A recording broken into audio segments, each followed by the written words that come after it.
ಶ್ರೀ ಗುರುಭ್ಯೋ ನಮಃ. ಹರಿ ಓಂ.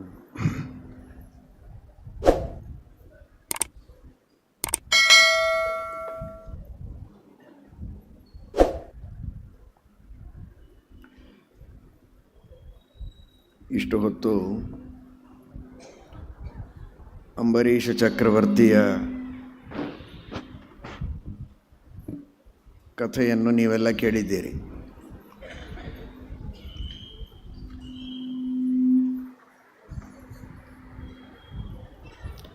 ಅಂಬರೀಷ ಚಕ್ರವರ್ತಿ ಏನು ಮಾಡ್ತಾ ಇದ್ದ ಅಂತ ಹೇಳ್ತೀರಾ? ಅಂಬರೀಷ ಚಕ್ರವರ್ತಿ ಯಾವ ಉಪವಾಸ ಮಾಡ್ತಾ ಇದ್ದ? ಏಕಾದಶಿಯ ಉಪವಾಸ. ಏಕಾದಶಿಯ ಉಪವಾಸವನ್ನು ತಪ್ಪದೇ 15 ದಿವಸಕ್ಕೆ ಒಂದು ಸಲ ಊಟ ಮಾಡಬಾರದು.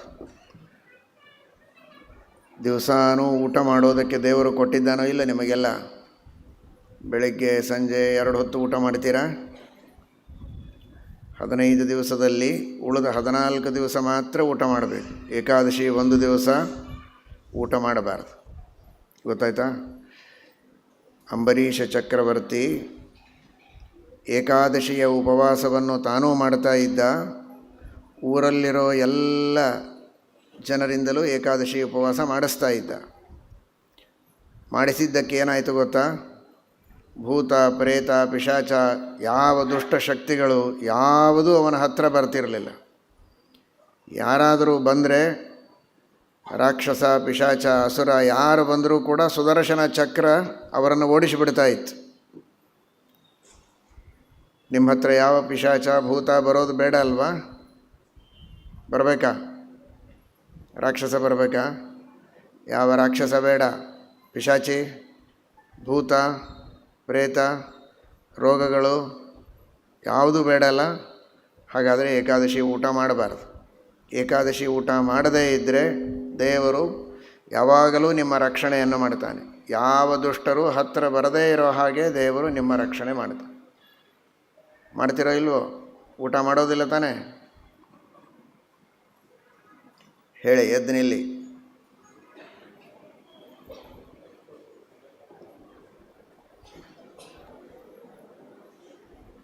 ಏಕಾದಶಿ ದಿನ ಹೇಳಿ ಗಟ್ಟಿಯಾಗಿ.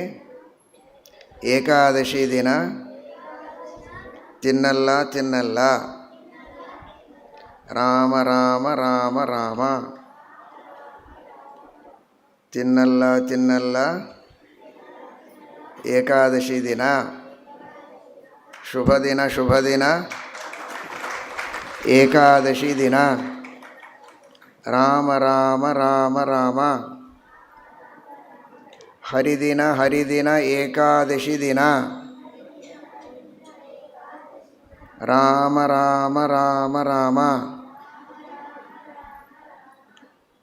ಏಕಾದಶಿ ಊಟ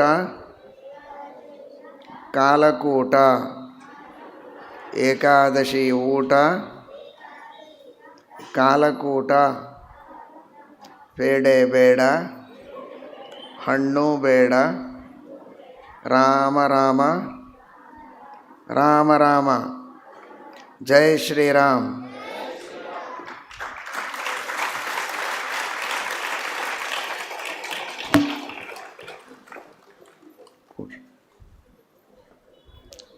ಎದ್ದು ಹೋಗಬೇಡಿ, ಕೂಡಿ.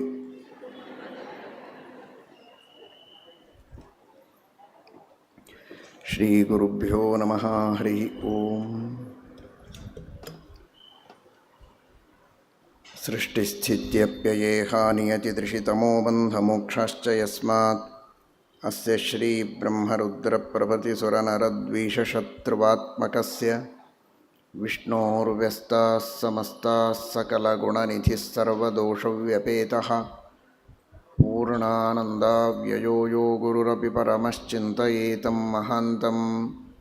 ಜನ್ಮಾದ್ಯಸ್ಯ ಯತೋನ್ಮಯಾದಿತರತಶ್ಚಾರ್ಥೇಷ್ವಭಿಜ್ಞಸ್ವರಾಟ್ ತೇನೇ ಬ್ರಹ್ಮಹೃದಾಯ ಆದಿಕವಯೇ ಮುಹ್ಯಂತಿ ಯಂ ಸೂರಯಃ. ತೇಜೋ ವಾರಿಮೃದಾಂ ಯಥಾ ವಿನಿಮಯೋ ಯತ್ರ ತ್ರಿಸರ್ಗೋ ಮೃಷಾ.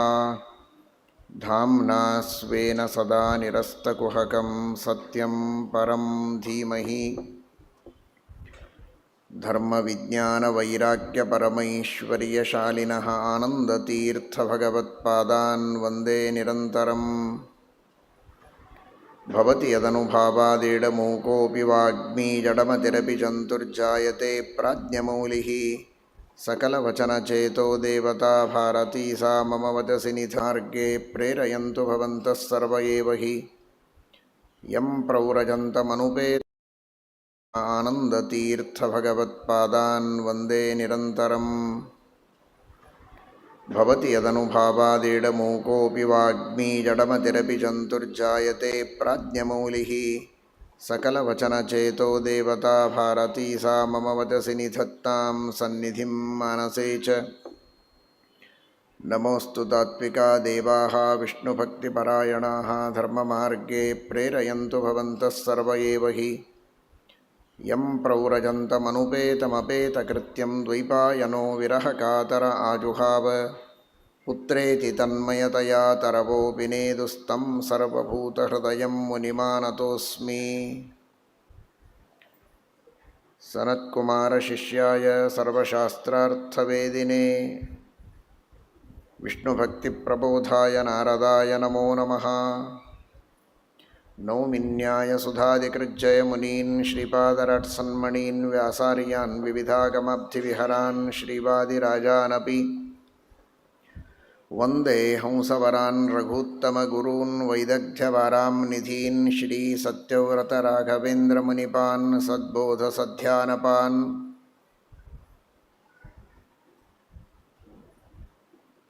ಸಂಕರ್ಷಣಾಖ್ಯಯತಿನಾ ಸಾರಂ ಹರಿಕಥಾಮೃತಂ ವ್ಯಾಚಿಖ್ಯಪದ್ಯಸ್तं ವಂದೇ ಸತ್ಯಸಂಕಲ್ಪಯೋಗಿನಂ. ಪರಾಯಣೇ ಸತ್ಯಪೂರ್ವೇ ಸಂತುಷ್ಟೋ ಯಃ ಸದಾ ವ್ರತೀ. ರಾಮಶಬ್ದವ್ಯಾಖ್ಯಯಾ ತಂ ಸತ್ಯಸಂತುಷ್ಟಮಾಶ್ರಯೇ. ಸತ್ಯಾಭಿಜ್ಞಕರಾಬ್ಜೋತ್ಥಾನ್ ಪಂಚಾಶದ್ವರ್ಷಪೂಜಕಾನ್ ಸತ್ಯಪ್ರಮೋದತೀರ್ಥಾರ್ಯಾನ್ ನೌಮಿನ್ಯಾಯಸುಧಾರತಾನ್.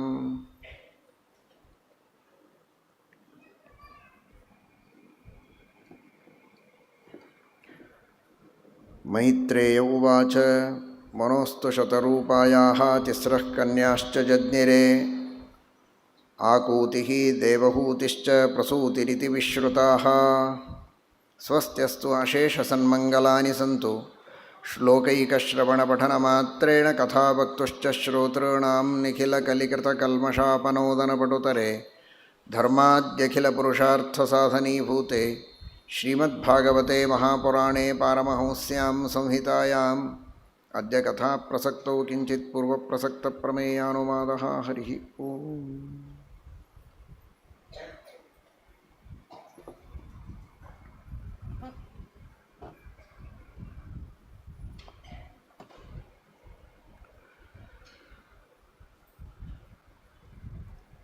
ಕಪಿಲನಾಮಕ ಪರಮಾತ್ಮ ತಾಯಿಯಾದ ದೇವಹೂತಿ ದೇವಿಗೆ ಎಲ್ಲ ತತ್ವಗಳ ಉಪದೇಶವನ್ನು ಮಾಡಿದ್ದಾನೆ. ಹೇಗೆ ಸಂಸಾರದಲ್ಲಿ ವೈರಾಗ್ಯವನ್ನು ತಾಳಬೇಕು, ಸಜ್ಜನರ ಸಹವಾಸದಲ್ಲಿ ತಾನಿರಬೇಕು ಅನ್ನುವುದನ್ನು ತಿಳಿಸಿಕೊಟ್ಟಿದ್ದಾನೆ. ಸತ್ಸಂಗತಿ ಕಥಯ ಖಿನ್ನ ಕರೋತಿ ಪುಂಸಾಂ ಮಾತೇವ ರಕ್ಷತಿ ಪಿತೇವ ಹಿತೇ ನಿಯುಂಕ್ತೆ. ಸಜ್ಜನರ ಸಹವಾಸ ತಾಯಿಯಂತೆ ನಮ್ಮನ್ನು ರಕ್ಷಣೆ ಮಾಡುತ್ತದೆ, ತಂದೆಯಂತೆ ಸನ್ಮಾರ್ಗವನ್ನು ಬೋಧನೆ ಮಾಡುತ್ತದೆ. ಸತ್ಸಂಗತಿಯಿಂದ ಆಗುವ ಲಾಭ 1, 2 ಅಂತ ಹೇಳಲಿಕ್ಕೆ ಆಗೋದಿಲ್ಲ. ಸತ್ಸಂಗತಿ ಖಿನ್ನ ಕರೋತಿ ಪುಂಸಾಂ. ಎಲ್ಲ ಶುಭವಾದದ್ದನ್ನು ಸಜ್ಜನರ ಸಂಘದಿಂದ ನಾವು ಪಡೆಯಬಹುದು. ಸಂಘವಾಗಲಿ ಸಾಧು ಸಂಘವಾಗಲಿ ಸಂಘದಿಂದ ಲಿಂಗದೇಹ ಭಂಗವಾಗಲಿ ಅಂತ ಹೇಳಿದಂತೆ ಸಜ್ಜನರ ಸಹವಾಸವನ್ನು ಮಾಡಬೇಕು. ಭಗವಂತನ ಧ್ಯಾನವನ್ನು ಮಾಡುವುದಕ್ಕೆ ನಮ್ಮ ಸಮಯವನ್ನು ಮೀಸಲಾಗಿಡಬೇಕು. ಅದಕ್ಕಾಗಿ ನಾವು ಪ್ರಯತ್ನಶೀಲರಾಗಿರಬೇಕು. ಆ ಧ್ಯಾನ ನಮ್ಮ ಮನಸ್ಸಿನ ಕಲ್ಮಶವನ್ನೆಲ್ಲ ತೊಳೆದು ಹಾಗತ್ತೆ. ಸಜ್ಜನರ ಸಹವಾಸವೂ ಕೂಡ ನಮ್ಮಲ್ಲಿರುವ ಎಲ್ಲ ದೋಷಗಳನ್ನು ತಿದ್ದಿ ನಮ್ಮನ್ನು ಸನ್ಮಾರ್ಗದಲ್ಲಿ ನಡೆಸಿಕೊಂಡು ಹೋಗ್ತದೆ. ದುಷ್ಕರ್ಮಗಳನ್ನು ಮಾಡಿದಾಗ ತಿದ್ದಿ ತೀಡಿ ಹೇಳುವವರೂ ಸಜ್ಜನರು, ಸತ್ಕರ್ಮಗಳನ್ನು ಮಾಡಿದಾಗ ಪ್ರೋತ್ಸಾಹನೆಯನ್ನು ಕೊಡುವವರೂ ಸಜ್ಜನರು. ಇಹ ಹಿ ರಚಯನ್ ಸಾಧ್ವೀಂ ಶಿಷ್ಯ ಕ್ರಿಯಾಂ ನ ನಿವಾರ್ಯತೆ ತ್ಯಜತಿ ತು ಯದಾ ಮಾರ್ಗಂ ಮೋಹಾತ್ ತದಾ ಗುರುರಂಕುಶಃ ವಿನಯರುಚಯಸ್ತಸ್ಮಾತ್ ಸಂತಃ ಸದೈವ ನಿರಂಕುಶಾಃ ಪರತರಮತಃ ಸ್ವಾತಂತ್ರ್ಯೇಭ್ಯೋ ವಯಂ ಹಿ ಪರಾಂಗುಖಾಃ ಅಂತ ವಿಶಾಖದತ್ತ ಹೇಳಿದಂತೆ ಗುರುಗಳ ಉಪದೇಶ ದುರ್ಮಾರ್ಗದಲ್ಲಿ ನಡೆಯುವಾಗ ನಮಗೆ ಅಂಕುಶದಂತೆ ಬೇಕು, ಸನ್ಮಾರ್ಗದಲ್ಲಿ ನಡೆಯುವಾಗ ಪ್ರೋತ್ಸಾಹಕವಾದ ನುಡಿಮುತ್ತುಗಳಂತೆ ಆ ಗುರುಗಳ ಉಪದೇಶ ನಮಗೆ ಬೇಕಾಗಿರುತ್ತದೆ. ಆ ದೃಷ್ಟಿಯಲ್ಲಿ ಸಜ್ಜನರ ಸಹವಾಸವನ್ನು, ಹಿರಿಯರ ಉಪದೇಶವನ್ನು ಯಾವಾಗಲೂ ನಾವು ಅಪೇಕ್ಷೆ ಪಡಬೇಕು ಅನ್ನುವ ತತ್ವವನ್ನು ತಿಳಿಸಿ ಆ ದೇವಹೂತಿ ದೇವಿಯನ್ನು ಪರಮಾತ್ಮ ಉದ್ಧಾರ ಮಾಡಿದ್ದಾನೆ ಎಂಬ ವಿಚಾರವನ್ನು ನಿನ್ನೆ ದಿವಸ ಚಿಂತನೆ ಮಾಡಿದ್ದೇವೆ.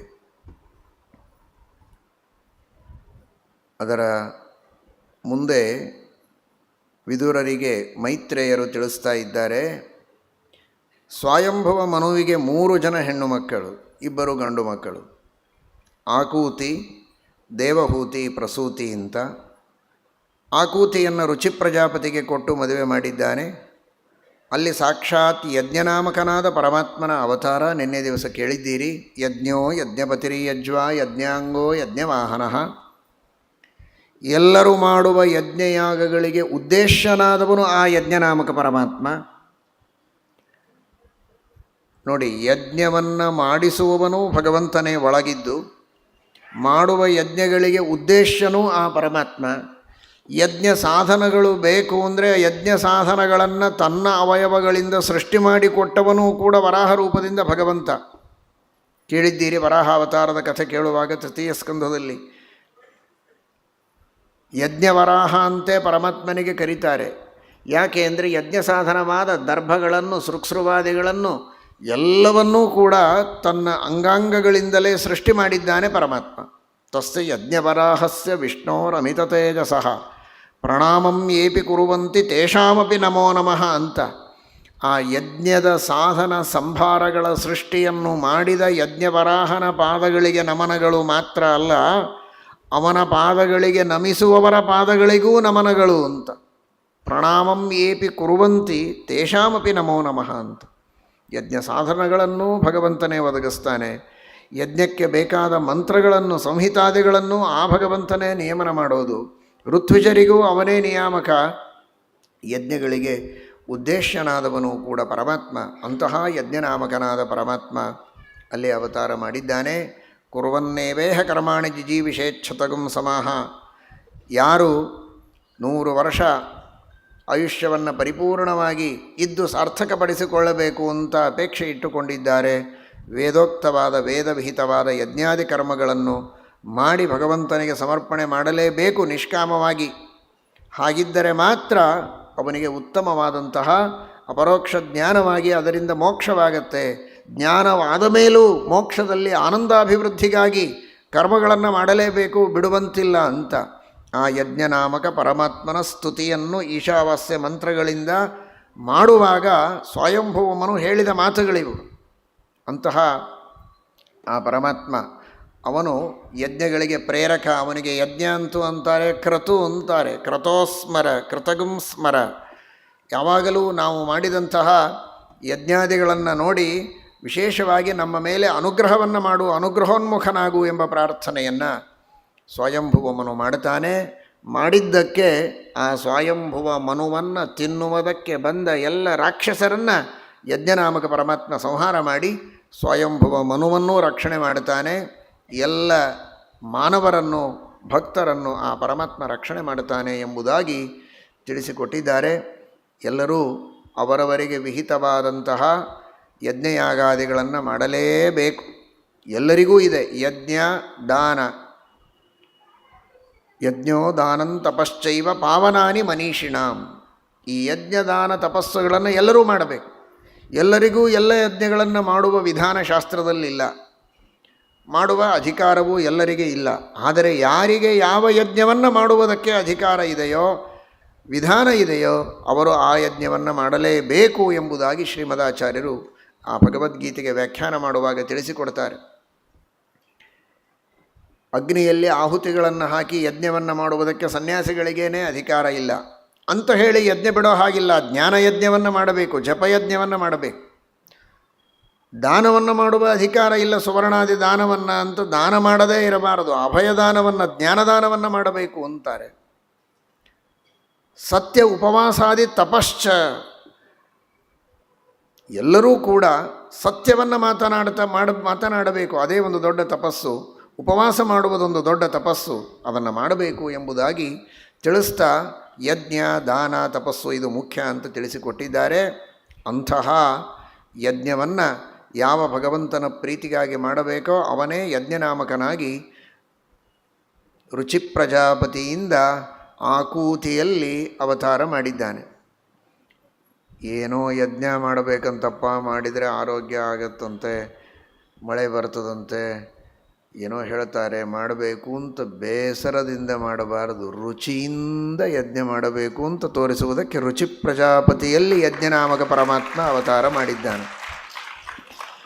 ಕೇವಲ ಯಜ್ಞಯಾಗಾದಿಗಳನ್ನು ಹಾಗೆ ಅಂತ ಈ ತರಹದ ಮಳೆ, ಬೆಳೆ, ಕಾಳು, ಮಕ್ಕಳು, ಐಶ್ವರ್ಯ, ಅಧಿಕಾರ ಇವುಗಳಿಗೋಸ್ಕರನೇ ಮಾಡಬೇಕು ಅಂತ ತಿಳಿದು ಮಾಡಬಾರದು. ನಿಜವಾದ ವೇದದ ಆಕೂತ ಏನು ಅಂತ ಅರ್ಥ ಮಾಡಿಕೊಂಡು ಆ ಭಗವಂತನ ಪ್ರೀತಿಗಾಗಿಯೇ ಯಜ್ಞವನ್ನು ಮಾಡಬೇಕು. ವೇದದ ಮೇಲ್ನೋಟದ ಅರ್ಥವನ್ನು ತಿಳಿದು ಯಜ್ಞವನ್ನು ಮಾಡುವುದಲ್ಲ, ಅದರ ಆಕೂತವನ್ನು ತಿಳಿದು ಯಜ್ಞವನ್ನು ಮಾಡಬೇಕು ಅಂತ ಜಗತ್ತಿಗೆ ತೋರಿಸುವುದಕ್ಕೆ ಆಕೂತಿಯಲ್ಲಿ ಪರಮಾತ್ಮ ಅವತಾರ ಮಾಡಿದ್ದಾನೆ. ರುಚಿ ಪ್ರಜಾಪತಿಯಿಂದ ಆಕೂತಿಯಲ್ಲಿ ಯಜ್ಞ. ಇನ್ನೂ ವಿಶೇಷವಾಗಿ ಇವನ ಮಹಿಮೆಯನ್ನು ಮತ್ತೆ ಪಂಚಮಸ್ಕಂಧದಲ್ಲಿ ತಿಳಿಸಿಕೊಡ್ತಾರೆ. ಆಮೇಲೆ ದೇವಹೂತಿಯಲ್ಲಿ ಕರ್ದಮ ಪ್ರಜಾಪತಿಯಿಂದ ಪರಮಾತ್ಮ ಕಪಿಲನಾಮಕನಾಗಿ ಅವತಾರ ಮಾಡಿದ್ದಾನೆ ಎನ್ನುವುದನ್ನು ನೀವು ಕೇಳಿದ್ದೀರಿ ತೃತೀಯ ಸ್ಕಂಧದಲ್ಲಿ. ಆ ಕರ್ದಮ ಪ್ರಜಾಪತಿ ದೇವಹೂತಿ ದೇವಿಯಲ್ಲಿ 9 ಜನ ಹೆಣ್ಣು ಮಕ್ಕಳನ್ನು ಪಡೆದಿದ್ದಾರೆ. ಕಪಿಲನ ಕಥೆಯನ್ನು ಹೇಳಿ ಆಯಿತು. ಆ 9 ಜನ ಹೆಣ್ಣು ಮಕ್ಕಳು ಅವರಿಂದ ಸಂಪೂರ್ಣವಾದ ಪ್ರಜಾಭಿವೃದ್ಧಿಯನ್ನು ಮುಂದೆ ಮಾಡಿಸಿದ್ದಾರೆ ಎನ್ನುವುದನ್ನು ತಿಳಿಸ್ತಾರೆ. ಪತ್ನಿ ಮರೀಚೆಸ್ತು ಕಲಾ, ಮರೀಚಿ ಋಷಿಗಳಿಗೆ ಕಲಾ ಎಂಬ ಹೆಣ್ಣು ಮಗಳನ್ನು ಕೊಟ್ಟು ಮದುವೆ ಮಾಡಿದ್ದಾರೆ. ಅಲ್ಲಿ ಕಶ್ಯಪ ಋಷಿಗಳು ಅವತಾರ ಮಾಡ್ತಾ ಇದ್ದಾರೆ. ಕಶ್ಯಪ ಗೋತ್ರದವರೆಲ್ಲ ಚೆನ್ನಾಗಿ ಕಿವಿಗೊಟ್ಟು ಕೇಳಿ, ಆ ಕಶ್ಯಪರಿಂದಲೇ ಸಂತತಿ ಎಲ್ಲ ಕಡೆಗೆ ತುಂಬಿದ್ದು. ಅದಿತಿ ದೇವಿಯಲ್ಲಿ ಆದಿತ್ಯರು, ದೇವತೆಗಳೆಲ್ಲ ಹುಟ್ಟಿದ್ದು ಕಶ್ಯಪರಿಂದ. ಏನು ಭಾಗ್ಯ ಅವರದು! ಪರಮಾತ್ಮನಿಂದ ಹುಟ್ಟಿದ್ದಾರೆ. ಬ್ರಹ್ಮದೇವರಿಂದಲೂ ದೇವತೆಗಳು ಹುಟ್ಟಿದ್ದಾರೆ, ವಾಯುದೇವರಿಂದಲೂ ಹುಟ್ಟಿದ್ದಾರೆ. ಹೀಗೆಲ್ಲ ಅನೇಕ ಬಾರಿ ದೇವತೆಗಳು ಪುನಃ ಬೇರೆ ಬೇರೆ ಶರೀರಗಳನ್ನು ತೆಗೆದುಕೊಂಡು ಹುಟ್ಟಿದ್ದನ್ನು ಮಹಾಭಾರತ ತಾತ್ಪರ್ಯ ನಿರ್ಣಯದಲ್ಲಿ ಶ್ರೀಮದಾಚಾರ್ಯರು ತಿಳಿಸ್ತಾರೆ. ಯಾಮಾರುತಾದ್ಗರ್ಭಮಧತ್ತ ಪೂರ್ವಂ ಶೇಷಂ ಶಿವಂ, ಇವರೆಲ್ಲರನ್ನ ವಾಯುದೇವರು ಪುನಃ ಹುಟ್ಟಿಸ್ತಾರೆ ಅಂತೆಲ್ಲ ಇದೆ. ಅಥೇಂದ್ರತಶ್ಚ ಸರ್ವೇ ಸುರಾಹ ಯಜ್ಞಗಣಾಶ್ಚ ಜಾತಾಹ ಅಂತ ಇಂದ್ರದೇವರಿಂದ ಹುಟ್ಟಿದ್ದುಂಟು, ವಾಯುದೇವರಿಂದ, ಬ್ರಹ್ಮದೇವರಿಂದ, ಮುಖ್ಯವಾಗಿ ಪರಮಾತ್ಮನಿಂದ. ಆದರೂ ಕಶ್ಯಪರಿಂದ ಅದಿತಿಯಲ್ಲಿಯೂ ಮತ್ತೆ ದೇವತೆಗಳು ಹುಟ್ಟುತ್ತಾರೆ. ಎಲ್ಲ ದೇವತೆಗಳ ತಂದೆ ತಾಯಿಯಾಗಿ ಕಶ್ಯಪ ಅದಿತಿಯರಿದ್ದಾರೆ ಅಂದರೆ ಅದೆಂತಹ ದೊಡ್ಡ ಭಾಗ್ಯ ಅವರು ಕಶ್ಯಪರು. ಅದರಂತೆ ಪೂರ್ಣಿಮಾ ಅಂತ ಒಂದು ಹೆಣ್ಣು ಮಗಳು ಕೂಡ ಮರೀಚಿ ಋಷಿಗಳಿಂದ ಹುಟ್ಟಿದ್ದಾಳೆ. ಆ ಪೂರ್ಣಿಮಾದೇವಿಯಲ್ಲಿ ವಿರಜ ಅಂತ ಮತ್ತು ವಿಶ್ವಗ ಅಂತ, ಆ ವಿಶ್ವಗಾನೇ ಗಂಗಾದೇವಿ. ಮುಂದೆ ಪರಮಾತ್ಮನ ಹುಟ್ಟುತ್ತಾರೆ. ಎಲ್ಲ ದೇವತೆಗಳ ತಂದೆ ತಾಯಿಯಾಗಿ ಕಶ್ಯಪ ಅದಿತಿಯರಿದ್ದಾರೆ ಅಂದರೆ ಅದೆಂತಹ ದೊಡ್ಡ ಭಾಗ್ಯ ಅವರು ಕಶ್ಯಪರು. ಅದರಂತೆ ಪೂರ್ಣಿಮಾ ಅಂತ ಒಂದು ಹೆಣ್ಣು ಮಗಳು ಕೂಡ ಮರೀಚಿ ಋಷಿಗಳಿಂದ ಹುಟ್ಟಿದ್ದಾಳೆ. ಆ ಪೂರ್ಣಿಮಾದೇವಿಯಲ್ಲಿ ವಿರಜ ಅಂತ ಮತ್ತು ವಿಶ್ವಗ ಅಂತ, ಆ ವಿಶ್ವಗಾನೇ ಗಂಗಾದೇವಿ. ಮುಂದೆ ಪರಮಾತ್ಮನ ಪಾದದಿಂದ ನದಿಯಾಗಿ ಹರಿದು ಬಂದವಳು. ಮೂಲತಃ ಅವಳು ಈ ಕಶ್ಯಪರಿಂದ ಮರೀಚಿ ಋಷಿಗಳಿಂದ ಕಲಾದೇವಿಯಲ್ಲಿ ಹುಟ್ಟಿದ ಪೂರ್ಣಿಮಾಳಲ್ಲಿ ಹುಟ್ಟಿದವಳು ವಿಶ್ವಗ ಅನ್ನುವಂತಹ ನದಿ, ಅವಳೇ ಗಂಗಾ ನದಿ ಎಂಬುದಾಗಿ ತಿಳಿಸ್ತಾರೆ. ಇನ್ನು ಅತ್ರಿ ಋಷಿಗಳ ಮಡದಿ ಅನಸೂಯ ಅಂತ. ಅನಸೂಯಾಳನ್ನು ಕರ್ದಮ ಪ್ರಜಾಪತಿಗಳು ತನ್ನ ಮಗಳಾದ ಅನಸೂಯೆಯನ್ನು ಅತ್ರಿ ಋಷಿಗಳಿಗೆ ಕೊಟ್ಟು ಮದುವೆ ಮಾಡ್ತಾರೆ. ಬ್ರಹ್ಮಪುತ್ರರು ಅತ್ರಿ ಋಷಿಗಳು. ಆ ಅತ್ರಿ ಋಷಿಗಳಿಗೆ ಕೊಟ್ಟು ಮದುವೆ ಮಾಡಿದರೆ ಅಲ್ಲಿ ಅತ್ರಿ ಋಷಿಗಳು ತಪಸ್ಸು ಮಾಡ್ತಾರೆ. ಯಾರು ಮಕ್ಕಳಾಗಬೇಕು ಅಂತ ಅವರ ಆಕಾಂಕ್ಷೆ ನೋಡಿ. ಬ್ರಹ್ಮ, ವಿಷ್ಣು, ಮಹೇಶ್ವರ. ಬ್ರಹ್ಮದೇವರಲ್ಲಿ ಅಂತರ್ಯಾಮಿಯಾಗಿ ಇಡೀ ಜಗತ್ತಿನ ಸೃಷ್ಟಿ ಮಾಡುವ ಪರಮಾತ್ಮ ಬ್ರಹ್ಮನಾಮಕನಾದ ಭಗವಂತ ಇದ್ದಾನೆ. ಸ್ವಯಂ ವಿಷ್ಣು ಜಗತ್ತಿನ ರಕ್ಷಣೆ ಮಾಡ್ತಾನೆ. ಶಿವನಲ್ಲಿ ಅಂತರ್ಯಾಮಿಯಾದ ಶಿವ ಎಂಬ ಹೆಸರಿನ ಪರಮಾತ್ಮ ಇದ್ದಾನೆ. ಆ ಬ್ರಹ್ಮನಲ್ಲಿ ಅಂತರ್ಯಾಮಿಯಾದ ಬ್ರಹ್ಮ, ಸ್ವಯಂ ವಿಷ್ಣು ಪಾಲಕ, ಸಂಹಾರ ಮಾಡುವ ಶಿವಾಂತರ್ಯಾಮಿ ಶಿವ. ಈ 3 ಜನ ನನಗೆ ಮಕ್ಕಳಾಗಬೇಕು ಅಂತ ತಪಸ್ಸು ಮಾಡಿದ್ದಾರೆ. ಅವರು ನನಗೆ ಪ್ರತ್ಯಕ್ಷ ಆಗಿ ವರ ಕೊಡಬೇಕು, ಅವರೇ ಮಕ್ಕಳಾಗಿ ಅವತಾರ ಮಾಡಿ ಬರಬೇಕು ಅಂತ. ಬ್ರಹ್ಮ ವಿಷ್ಣು ಮಹೇಶ್ವರರು ಪ್ರತ್ಯಕ್ಷರಾಗಿದ್ದಾರೆ. ಅವರಂದರು, ನೀವು 3 ಜನ ಯಾಕೆ ಬಂದ್ರಿ ಅಂತ ಕೇಳಿದರು. ಏಕೋಮಯೇಹ ಭಗವಾನ್ ವಿಬುಧ ಪ್ರಧಾನ ಚಿತ್ತೀಕೃತ. ನಾನು ಒಬ್ಬರನ್ನು ಕರೆದಿದ್ದೆ, ನೀವು 3 ಜನ ಯಾಕೆ ಬಂದಿರಿ ಅಂತ. ಶ್ರೀಮದಾಚಾರ್ಯರು ನಿರ್ಣಯ ಕೊಡ್ತಾರೆ. ಒಬ್ಬರನ್ನು ಕರೆದಿದ್ದು ಅಂದರೆ ಹೇಗೆ? ಬ್ರಹ್ಮ ವಿಷ್ಣು ಮಹೇಶ್ವರ ಬೇಕು ಅಂತ ತಾನೇ ಅವರು ತಪಸ್ಸು ಮಾಡಿದ್ದು ಅಂತ. ಅದಕ್ಕೆ ಬ್ರಹ್ಮ ಸರಸ್ವತೀಪತಿ ಬ್ರಹ್ಮ, ಆ ಬ್ರಹ್ಮ ಅಲ್ಲ. ಪಾರ್ವತೀಪತಿ ಶಿವ ಅಲ್ಲ. ಶಿವನಲ್ಲಿ ಅಂತರ್ಯಾಮಿಯಾದ ಶಿವ ಎಂಬ ಹೆಸರಿನ ಪರಮಾತ್ಮನೇ. ಜಯಾಪತಿ ಸಂಕರ್ಷಣ. ಬ್ರಹ್ಮನಲ್ಲಿ ಅಂತರ್ಯಾಮಿಯಾದ ಬ್ರಹ್ಮನಾಮಕನಾದಂತಹ ಪರಮಾತ್ಮ ವಾಸುದೇವ, ಆ ಭಗವಂತನೇ ಬೇಕು ಅಂತ ಅವರು ತಪಸ್ಸು ಮಾಡಿದ್ದು. ಹಾಗಾದರೆ 3 ರೂಪದಿಂದ ಪರಮಾತ್ಮನೇ ಬರಬೇಕಾಗಿತ್ತು, ನಾರಾಯಣನೇ ಬರಬೇಕಾಗಿತ್ತು. ಈ ಹಂಸವಾಹನನಾದ ಸರಸ್ವತೀಪತಿ ಬ್ರಹ್ಮ ಬಂದದ್ದೇಕೆ? ಚತುರ್ಮುಖ ಬ್ರಹ್ಮ ವೃಷಭಾರೂಢನಾಗಿ ಪಾರ್ವತೀಪತಿಯಾದ ಶಿವ ಬಂದದ್ದೇಕೆ ಅಂತ. ಅದಕ್ಕೆ ಅವರು ಉತ್ತರ ಕೊಡ್ತಾರೆ, ಯದ್ವೈಧ್ಯಾಯಸಿ ತೇ ವಯಂ. ನೀನು ಯಾರನ್ನು ಕರೆದಿದ್ದೀಯೋ ಅವರೇ ಬಂದಿದ್ದೇವೆ. ದೇವತೆಗಳಲ್ಲಿ ಹಾಗೆಲ್ಲ ವ್ಯತ್ಯಾಸ ಆಗೋದಿಲ್ಲ. ಯಾರನ್ನೋ ಕರೆದ್ರು, ಯಾರೋ ಬಂದರು, ಏನೋ ವರ ಕೊಟ್ಟರು ಅಂತೆಲ್ಲ ಅವ್ಯವಸ್ಥೆ ಇಲ್ಲ. ನಿನ್ನ ಅಪೇಕ್ಷೆ ಏನಿತ್ತು? ಬ್ರಹ್ಮನಲ್ಲಿ ಅಂತರ್ಯಾಮಿಯಾದಂತಹ ಬ್ರಹ್ಮ ಎಂಬ ಪರಮಾತ್ಮನ ರೂಪ ಬೇಕು ಅಂತ ಅಪೇಕ್ಷೆ ಇತ್ತಲ್ವ? ಬ್ರಹ್ಮ ಇಲ್ಲದೆ ಆ ಅಂತರ್ಯಾಮಿ ರೂಪ ಬರೋದೇ ಇಲ್ಲ. ಶಿವಾಂತರ್ಯಾಮಿ ಶಿವರೂಪ ಬೇಕು ಅಂತ ನಿನಗೆ ಅಪೇಕ್ಷೆ ಇದೆಯಲ್ಲ, ಶಿವನ ಜೊತೆಗೇ ಅಂತರ್ಯಾಮಿ ರೂಪ ಬರೋದು. ಶಿವನನ್ನು ಬಿಟ್ಟು ಅಂತರ್ಯಾಮಿ ರೂಪ ಹಾಗೆ ಬರುವುದಿಲ್ಲ. ಅದಕ್ಕಾಗಿ ನಾನು ಅವರಿಬ್ಬರನ್ನು ಕರೆದುಕೊಂಡು ಬಂದದ್ದು. ನಿನ್ನ ಅಪೇಕ್ಷೆಗೆ ತಕ್ಕಂತೆ ನಾವು 3 ಜನ ನಿನಗೆ ವರ ಕೊಡ್ತೇವೆ ಅಂತ ಹೇಳಿ ಅಲ್ಲಿ ಅವತಾರ ಮಾಡಿದ್ದಾರೆ. ಸಾಕ್ಷಾತ್ ವಿಷ್ಣು ದತ್ತನಾಗಿ ತನ್ನನ್ನೇ ತಾನು ಅತ್ರಿ ಋಷಿಗಳಿಗೆ ಪರಮಾತ್ಮ ಕೊಟ್ಟ.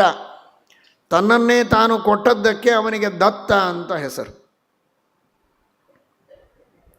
ಆ ದತ್ತರೂಪಿಯಾಗಿರುವಂತಹ ಪರಮಾತ್ಮ ಯೋಗಶಾಸ್ತ್ರದ ಪ್ರವರ್ತಕನಾಗಿದ್ದಾನೆ.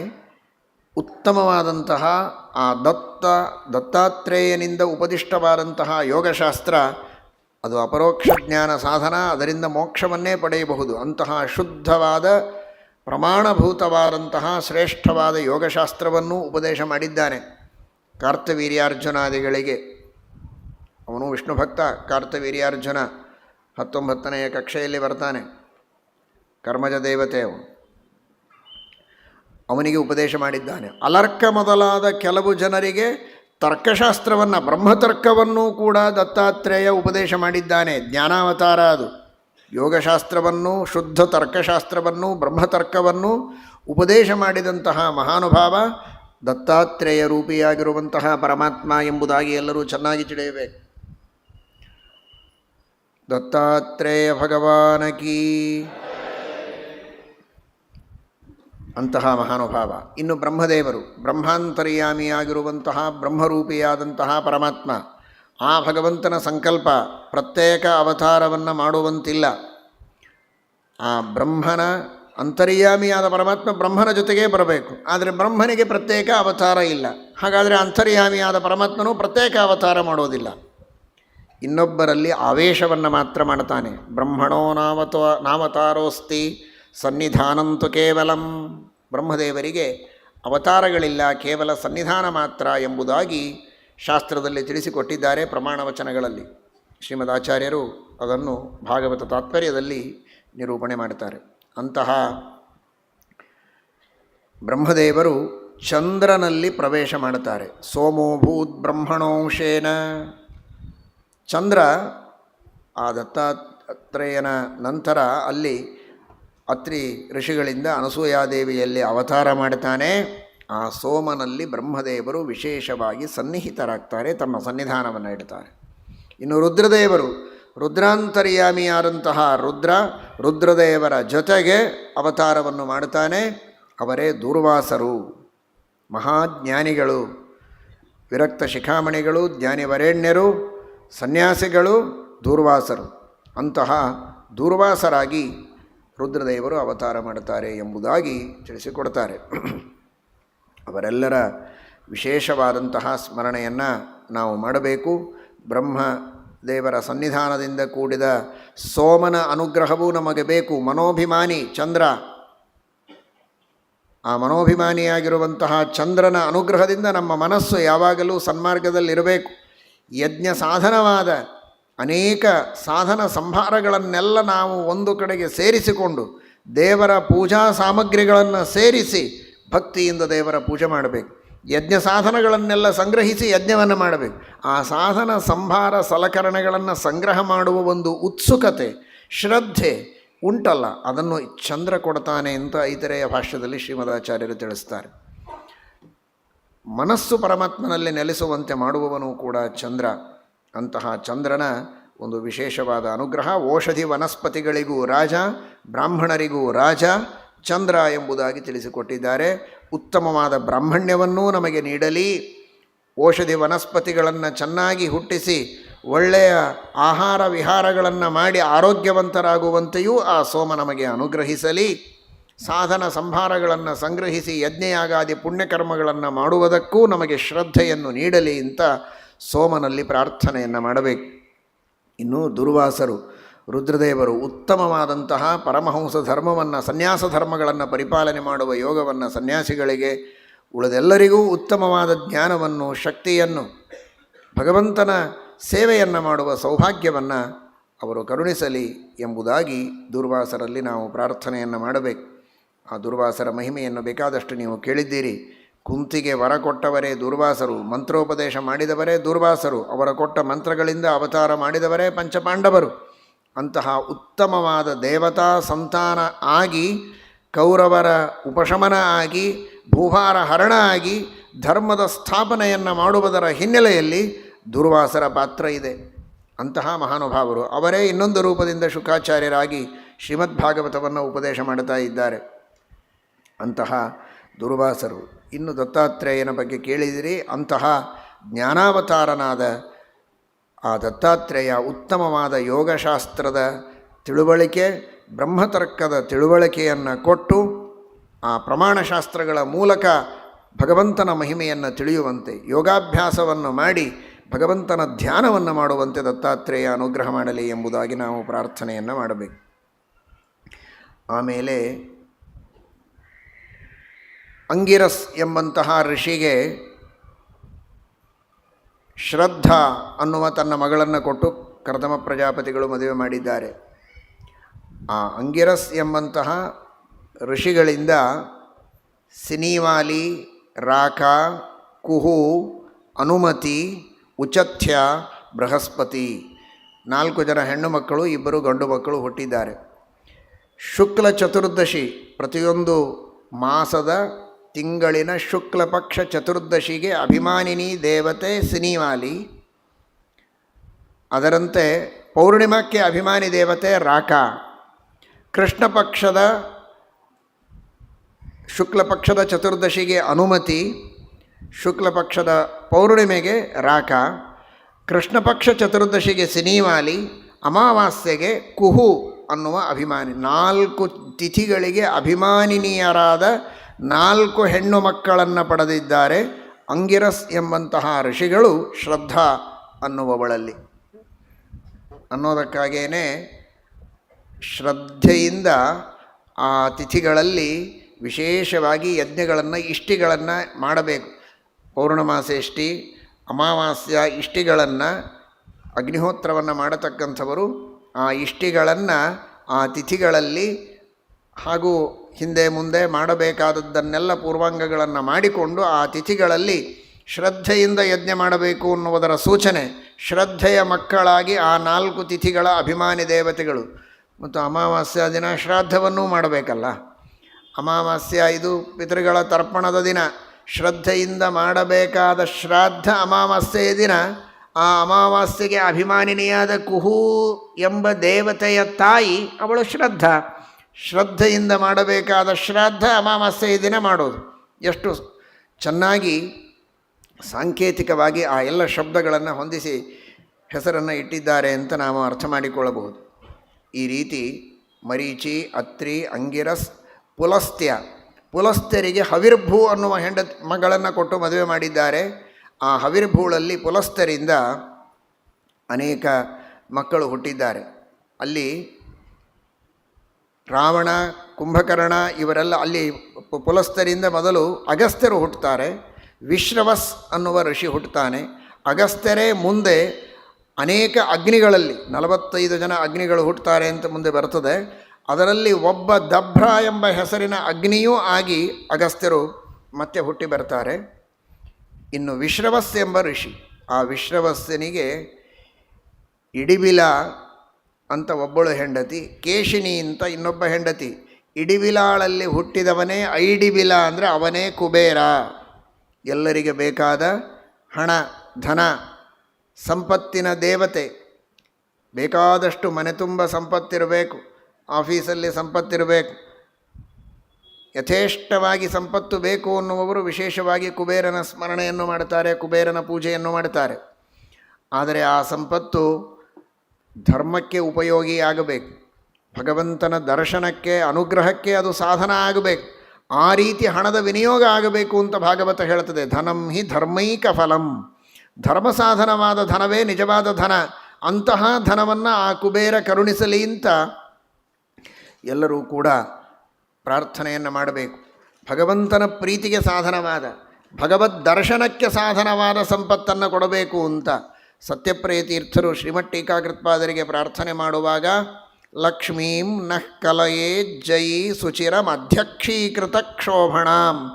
ಯಾವ ತರಹದ ಸಂಪತ್ತಿದ್ದರೆ ಸಂಪತ್ತಿನಿಂದ ಧರ್ಮ ಮಾಡಿ, ಕರ್ಮ ಮಾಡಿ, ಜ್ಞಾನವನ್ನು ಸಂಪಾದನೆ ಮಾಡಿ ಪರಮಾತ್ಮನ ಅಧ್ಯಕ್ಷವನ್ನು, ಪ್ರತ್ಯಕ್ಷವನ್ನು ಮಾಡಿಕೊಳ್ಳುವುದಕ್ಕೆ ಸಾಧ್ಯ ಇದೆ, ಅಂತಹ ಸಂಪತ್ತನ್ನು ಟೀಕಾಕೃತ್ಪಾದರು ಕೊಡಲಿ ಅಂತ ಸತ್ಯಪ್ರಿಯರು ಪ್ರಾರ್ಥನೆ ಮಾಡ್ತಾರಲ್ಲ. ಹಾಗೆ ಕುಬೇರನಿಗೆ ಸಂಪತ್ತನ್ನು ಬೇಡುವಾಗಲೂ ಕೂಡ ಮೋಕ್ಷ ಸಾಧನವಾದ, ಧರ್ಮ ಸಾಧನವಾದ, ಭಗವತ್ ಪ್ರೀತಿ ಸಾಧನವಾದ ಸಂಪತ್ತನ್ನು ಬೇಕು ಅಂತ ಬಯಸಬೇಕು ಎಂಬುದಾಗಿ ತಿಳಿಸ್ತಾರೆ.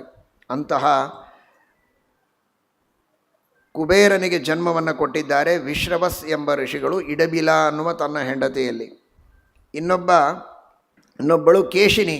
ರಾವಣ, ಕುಂಭಕರ್ಣ, ವಿಭೀಷಣ ಇವರನ್ನು ಪಡೆದಿದ್ದಾರೆ. ಅವರಲ್ಲಿ ನೋಡಿ, ರಾವಣ ಯಾರೋ ಅಲ್ಲ, ಪುಲಸ್ತ್ಯರ ಮಗ ವಿಶ್ರವಸ್. ವಿಶ್ರವಸ್ ಎಂಬ ಋಷಿಯ ಮಗನೇ ರಾವಣ, ಕುಂಭಕರ್ಣ, ವಿಭೀಷಣ. ಹಾಗಾದರೆ ಆ ರಾವಣ ಶ್ರೇಷ್ಠನಾದ ಬ್ರಾಹ್ಮಣ. ಕುಂಭಕರ್ಣನೂ ರಾವಣನೂ ಅವರೆಲ್ಲ ಅಗ್ನಿಹೋತ್ರಾದಿಗಳನ್ನು ಮಾಡ್ತಾ ಇದ್ದರು ಅಂತಿದೆ. ರಾಮಾಯಣದ ಕಥೆಯನ್ನು ನೀವು ಕೇಳುವಾಗ ಶ್ರೀರಾಮಚಂದ್ರ ರಾವಣನ ಸಂಹಾರ ಆದ ಮೇಲೆ ಆ ರಾವಣನ ಅಂತ್ಯಕ್ರಿಯೆಯನ್ನು ಮಾಡಿಸ್ತಾನೆ ತಾನೇ ನಿಂತು. ಶತ್ರು ಸತ್ತಿದ್ದಾನೆ, ಬೇಕು ಅಂದರೆ ಅಂತ್ಯಕ್ರಿಯೆ ಮಾಡಲಿ, ಇಲ್ಲ ನಾಯಿ ನರಿ ತಿಂದು ಹೋಗಲಿ ಅಂತ ಬಿಡಬಹುದಾಗಿತ್ತು, ಬಿಡಲಿಲ್ಲ. ಶ್ರೀರಾಮಚಂದ್ರ ರಾವಣ ಮಾಡಿದ ತಪ್ಪಿಗೆ ಅವನಿಗೆ ಶಿಕ್ಷೆಯನ್ನು ಕೊಟ್ಟ, ಸಂಹಾರವನ್ನು ಮಾಡಿದ ಅನ್ನುವುದು ನಿಜ. ಆದರೆ ಸುವ್ಯವಸ್ಥಿತವಾಗಿ ಅವನಿಗೆ ಅಂತ್ಯ ಸಂಸ್ಕಾರವನ್ನು ಮಾಡಿಸ್ತಾನೆ. ಮರಣಾಂತಾನಿ ವೈರಾಣಿ ಅಂತಾನೆ. ನಿನ್ನ ವೈರ ಇದ್ದಾಗ ನೀನು ಯಾಕೆ ಅಂತ್ಯಕ್ರಿಯೆ ಮಾಡಿಸ್ತೀ ಅಂತ. ತಪ್ಪು ಮಾಡಿದ್ದಕ್ಕೆ ಶಿಕ್ಷೆ.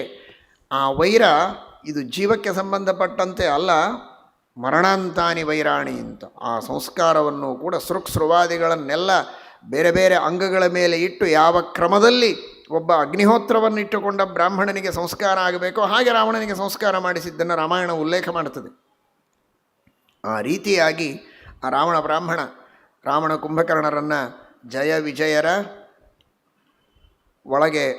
ವಿಜಯರು ಉತ್ತಮ ಭಗವದ್ಭಕ್ತರು ಅಸುರರ ಜೊತೆಗೆ ಆ ದೇಹದಲ್ಲಿದ್ದಾರೆ. ಅಸುರರಿಗೆ ದುರ್ಗತಿಯಾಗಿದೆ, ಅವರಿಗೆ ಸದ್ಗತಿಯಾಗಿದೆ ಎನ್ನುವುದನ್ನು ಹಿಂದೆ ನೀವು ತಿಳಿದಿದ್ದೀರಿ. ಅದೇ ರೀತಿ ಪುಲಹ ಅನ್ನುವಂತಹ ಋಷಿ, ಆ ಪುಲಹ ಎಂಬ ಋಷಿಯಲ್ಲಿಯೂ ಕೂಡ 3 ಜನ ಶ್ರೇಷ್ಠರಾದ ಮಕ್ಕಳಾಗಿದ್ದಾರೆ ಋಷಿಗಳು. ಕ್ರತು, ಅವಳಿಗೆ ಕ್ರಿಯಾ ಅನ್ನುವಂತಹ ಹೆಂಡತಿ. ಆ ಕ್ರತು ಮತ್ತು ಕ್ರಿಯಾಳಲ್ಲಿಯೂ ಕೂಡ ಅನೇಕ ಋಷಿಗಳನ್ನು ಪಡೆದಿದ್ದಾರೆ. ಮುಂದೆ ವಸಿಷ್ಠರು ಊರ್ಜಾ ಅನ್ನುವವಳಲ್ಲಿ ಚಿತ್ರಕೇತು ಮೊದಲಾದ 7 ಜನ ಮಕ್ಕಳನ್ನು ಪಡೆದಿದ್ದಾರೆ. ಅದಲ್ಲದೆ ಶಕ್ತಿ ಮೊದಲಾದ ಬೇರೆ ಮಕ್ಕಳನ್ನು ಇನ್ನೊಬ್ಬ ಹೆಂಡತಿಯಲ್ಲಿ ಅರುಂಧತಿಯಲ್ಲಿ ಪಡೆದಿದ್ದಾರೆ. ಹೀಗೆ ವಸಿಷ್ಠರು ಪುಲಸ್ತ್ಯ, ಪುಲಹ, ಕ್ರತು, ವಸಿಷ್ಠ. ಶಾಂತಿಯನ್ನು ಅಥರ್ವ ಎಂಬ ಋಷಿಗಳಿಗೆ ಕೊಟ್ಟು ಮದುವೆ ಮಾಡಿದ್ದಾರೆ. ಅಲ್ಲಿ ಹುಟ್ಟಿದವರೇ ದಧೀಚಿ ಋಷಿಗಳು.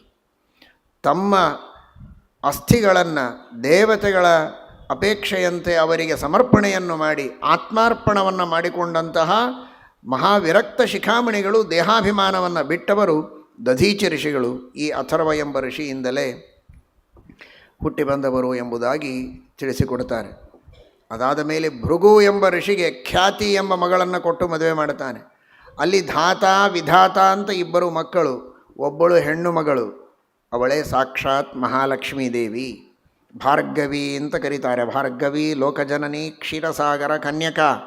ಸಾಕ್ಷಾತ್ ಭೃಗು ಋಷಿಗಳಿಂದ ಖ್ಯಾತಿ ದೇವಿಯಲ್ಲಿ ಅವತಾರ ಮಾಡಿದವಳು ಮಹಾನುಭಾವಳು ಭಾರ್ಗವಿ, ಮಹಾಲಕ್ಷ್ಮೀ ದೇವಿ ಅವತಾರ ಮಾಡಿದ್ದಾಳೆ ಎಂಬುದಾಗಿ ತಿಳಿಸ್ತಾರೆ. ಈ ರೀತಿ ಆ ಭೃಗು ಋಷಿಗಳಿಂದ ಧಾತ ವಿಧಾತ ಅಂತ 2 ಗಂಡು ಮಕ್ಕಳು ಹುಟ್ಟಿದ್ದಾರೆ. ಮೇರು ಆಯತಿ ನಿಯತಿ ಅಂತ ತನ್ನ 2 ಮಕ್ಕಳನ್ನು ಅವರಿಗೆ ಕೊಟ್ಟು ಮದುವೆ ಮಾಡುತ್ತಾನೆ. ಅಲ್ಲಿ ಹುಟ್ಟಿದವರೇ ಮೃಕಂಡು ಮತ್ತು ಪ್ರಾಣ ಅಂತ 2 ಹುಟ್ಟುತ್ತಾರೆ ಆ ಭೃಗು ಋಷಿಗಳ ಮೊಮ್ಮಕ್ಕಳಾಗಿ. ಆ ಮೃಕಂಡುವಿನಿಂದ ಹುಟ್ಟಿದವರೇ ಮಾರ್ಕಾಂಡೇಯರು. ದೀರ್ಘವಾದ ಆಯುಷ್ಯವನ್ನು ಪಡೆದಂತಹ ಮಹಾನುಭಾವರು ಮಾರ್ಕಾಂಡೇಯರು. ಅವರ ಚರಿತ್ರೆಯನ್ನು ಶ್ರೀಮದ್ ಭಾಗವತದ ಕೊನೆಯಲ್ಲಿ 12ಶ ಸ್ಕಂಧದಲ್ಲಿ ನೀವು ಕೇಳ್ತೀರಿ. ಅವರು ಭೃಗುವಂಶದಲ್ಲಿ ಬಂದವರು ಮಾರ್ಕಾಂಡೇಯರು. ಆ ಪ್ರಾಣ ಎಂಬ ಇನ್ನೊಬ್ಬ ಮಗ, ಅವನಲ್ಲಿ ಹುಟ್ಟಿದವನೇ ವೇದಶಿರಸ್ ಎಂಬವನು ಹುಟ್ಟುತ್ತಾನೆ. ಅಲ್ಲಿ ಹುಟ್ಟಿದವರೇ ಶುಕ್ರಾಚಾರ್ಯರು, ದೈತ್ಯರ ಗುರುಗಳು ಶುಕ್ರಾಚಾರ್ಯರು ಆ ವೇದಶಿರಸ್ಸಿನಿಂದ ಹುಟ್ಟಿ ಬರುತ್ತಾರೆ. ಹೀಗೆ ಕರ್ದಮ ಪ್ರಜಾಪತಿಗಳ ಹಾಗೂ ದೇವಹೂತಿಯ ವಂಶದ ವಿಸ್ತಾರವನ್ನು ತಿಳಿಸ್ತಾರೆ. ಆಕೂತಿ, ದೇವಹೂತಿ.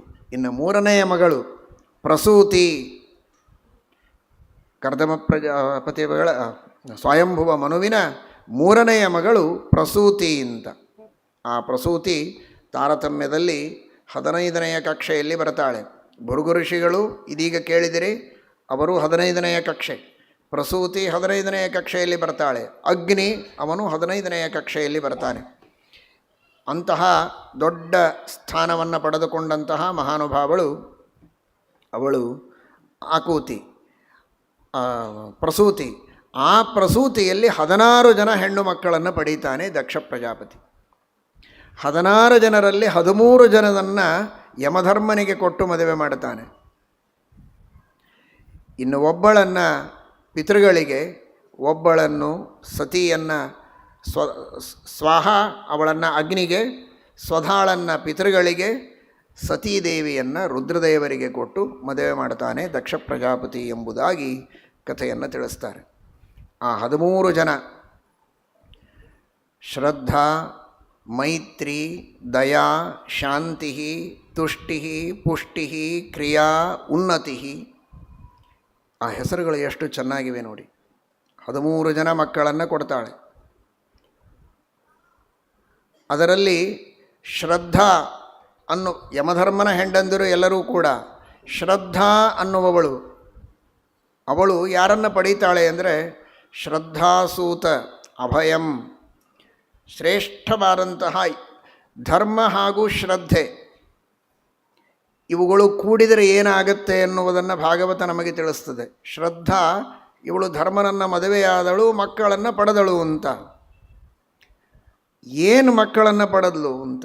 ಧರ್ಮ ಹಾಗೂ ಶ್ರದ್ಧೆಗಳಿದ್ದರೆ, ಅಂದರೆ ಧರ್ಮದಲ್ಲಿ ಶ್ರದ್ಧೆ ಇದ್ದರೆ, ಶ್ರದ್ಧೆಯಿಂದ ಧರ್ಮ ಮಾಡಿದರೆ, ಧರ್ಮದ ಬಗ್ಗೆ ಶ್ರದ್ಧೆ ಇದೆ, ಶ್ರದ್ಧೆ ಮಾತ್ರ ಇರುತ್ತೆ, ಧರ್ಮ ಮಾಡಲ್ಲ ಕೆಲವರು, ಅದಲ್ಲ. ಧರ್ಮದಲ್ಲಿ ಶ್ರದ್ಧೆ ಇರಬೇಕು, ಶ್ರದ್ಧೆಯಿಂದ ಧರ್ಮ ಮಾಡಬೇಕು. ಗಂಡ ಹೆಂಡತಿ ಇಬ್ಬರೂ ಪರಸ್ಪರ ಸೇರಿದರೆ ಆಗುವುದೇನು? ಶ್ರದ್ಧಾಧರ್ಮಗಳು ಸೇರಿದರೆ ಅಭಯ, ಯಾವ ಭಯವೂ ಇರೋದಿಲ್ಲ. ನಮ್ಮ ವರ್ಣಾಶ್ರಮ ವಿಹಿತವಾದ ಧರ್ಮವನ್ನು ನಾವು ಶ್ರದ್ಧೆಯಿಂದ ಚೆನ್ನಾಗಿ ಮಾಡ್ತಾ ಇದ್ದರೆ ಧೈರ್ಯ ಇದೆ ನಮಗೆ, ಯಾವ ಭಯವೂ ಇಲ್ಲ. ಎಲ್ಲ ಕಷ್ಟಗಳನ್ನು ದೇವರು ಪರಿಹಾರ ಮಾಡ್ತಾನೆ ಎನ್ನುವಂತಹ ವಿಶ್ವಾಸ ನಮ್ಮಲ್ಲಿರುತ್ತದೆ. ಶ್ರದ್ಧಾಸೂತ ಅಭಯಂ. ಇನ್ನು ಮೈತ್ರಿ, ಮೈತ್ರಿ ಪ್ರಸಾದಂ.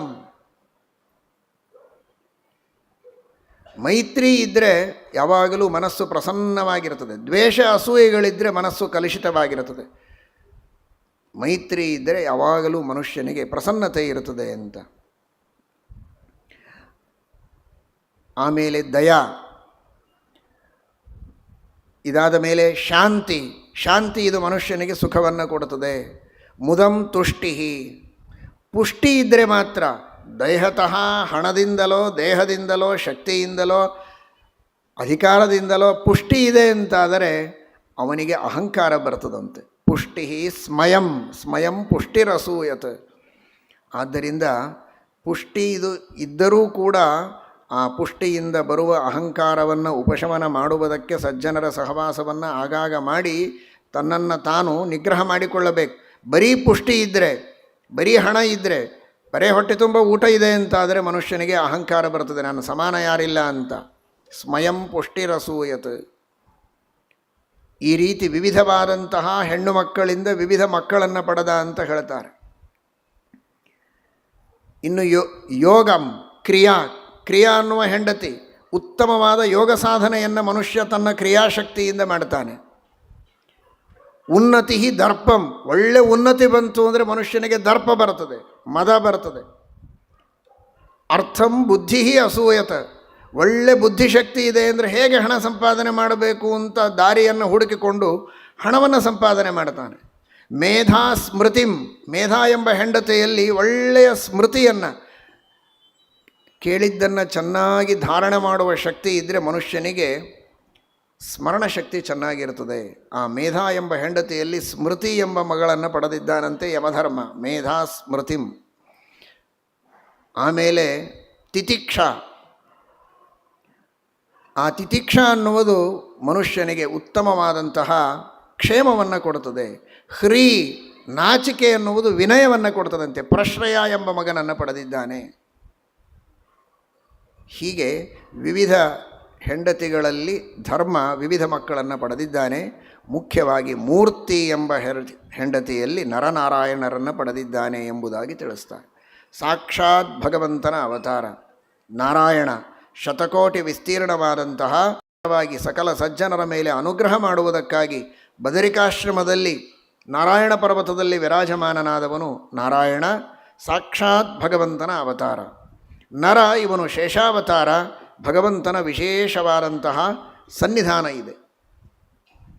ನರನಲ್ಲಿ 3 ಜನ, ಶೇಷದೇವರ ಅವತಾರ, ವಾಯುದೇವರ ಪರಮಾತ್ಮನ ವಿಶೇಷವಾದ ಅಂಶ, 3 ಜನ ಸೇರಿ ನರ.